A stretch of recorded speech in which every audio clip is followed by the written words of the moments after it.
अभी कुछ वास्तविकता आपको इसकी ओर दिखाते हैं। इस पुस्तक बरवाला की घटना की सच्चाई नामक पुस्तक के अंदर भूमिका, सबसे पहले इसमें भूमिका आती है। भूमिका में एक प्रकरण दिया गया है एक कांग्रेसी व्यक्ति के बारे में। इस कांग्रेसी व्यक्ति से क्या बात हो रही है, उसमें जो शब्द प्रयोग हुए हैं उन शब्दों का हवाला तो दे दिया, लेकिन उससे पहले वाले पेज के ऊपर क्या लिखा हुआ है इस बंदे ने वो प्रकरण नहीं पढ़ा।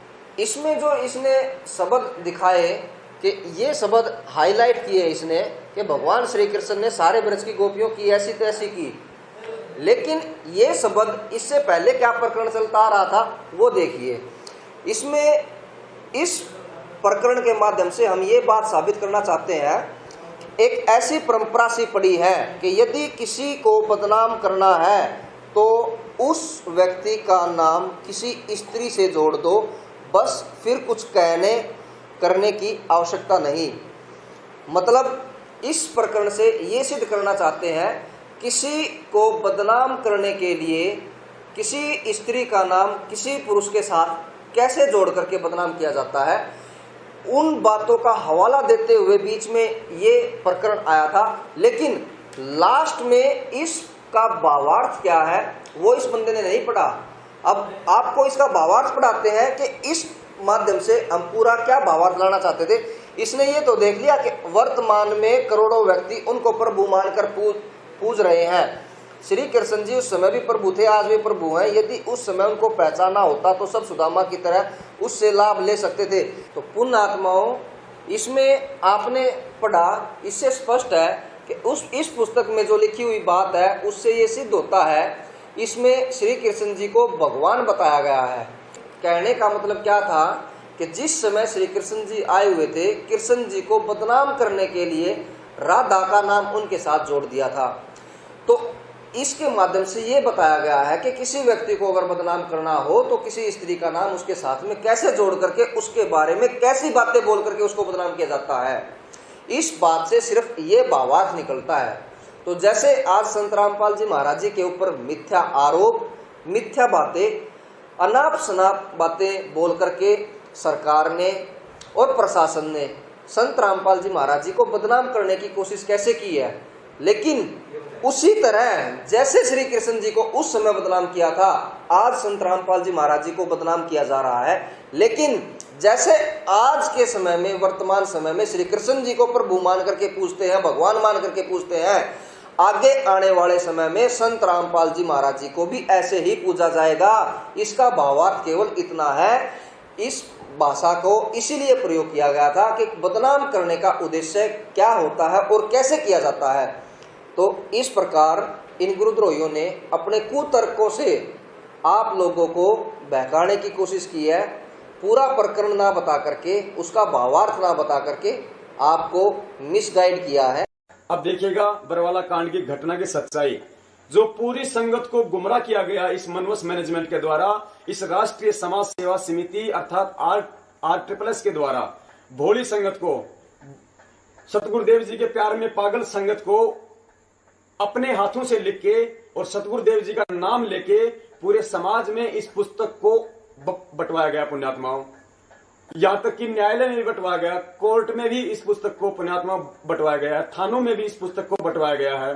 पुण्यात्माओं, इस पुस्तक को बंटवाने का मैनेजमेंट का केवल एक ही मकसद था कि हमारे केस ज्यादा से ज्यादा उलझें, प्रशासन ज्यादा से ज्यादा भड़के, और प्रशासन ज्यादा से ज्यादा भड़केगा तो और कोई नया बखेड़ा शुरू होगा।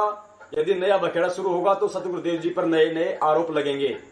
ये पुण्यात्माओं, इस मनवस मैनेजमेंट का मकसद केवल सतगुरुदेव जी को हमेशा हमेशा के लिए जेल में रखने का है। पुण्यात्माओं, सजा करवाने का था। पुण्यात्माओं, इन्होंने इतना बड़ा झूठ बोला कि ये पुस्तक सतगुरुदेव जी ने जेल के अंदर से लिख के भेजी है, जबकि अब परमात्मा आपको दिखलाएंगे। पुण्यात्माओं, इस पुस्तक को जब आप देखोगे आप अंदर से, इसके अंदर इतनी गंध भरी हुई है, प्रशासन को इतना भड़काया हुआ है इन लोगों ने कि हमें कभी न्याय मिल ही नहीं सकता। हम चाहकर भी न्याय नहीं ले सकते। पुण्यात्माओं, अपनी आंखों से देखिए। पुण्यात्माओं, हम अपने परमात्मा की भाषा को समझते हैं, हम अपने परमात्मा की शैली को समझते हैं। पुण्यात्माओं, परमात्मा ने हमें 3 लोक के भगवानों की रहनी करने को भी हमें बतलाया है, लेकिन उनके बतलाने का जो तरीका होता है वो इतना मधुर होता है कि वो सामने वाले जीव को बुरा भी नहीं लगता, उसको चुभता भी नहीं है और उसके समझ में भी आ जाती है, वो परमात्मा की शरण ग्रहण कर लेता है। जबकि इस पुस्तक में स्टार्टिंग में पेज नंबर 5 पे श्री कृष्ण जी के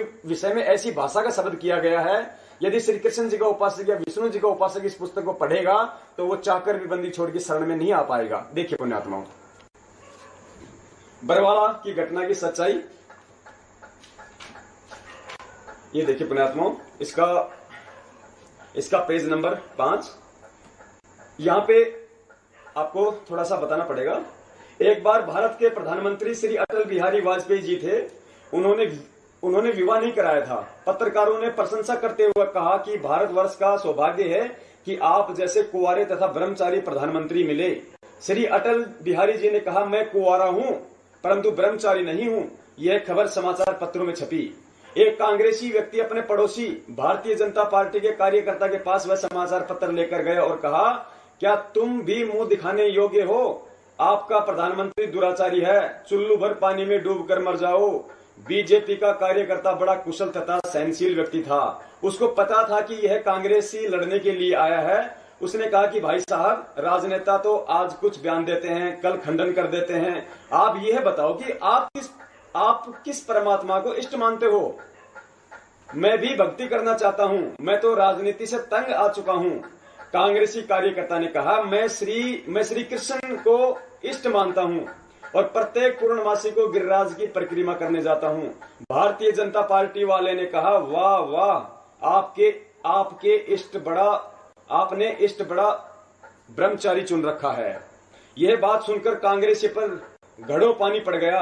बीजेपी वाला बोला, अब देखिए पुण्यात्माओं, ये भाषा शैली हमारे बंदी छोड़ की नहीं है।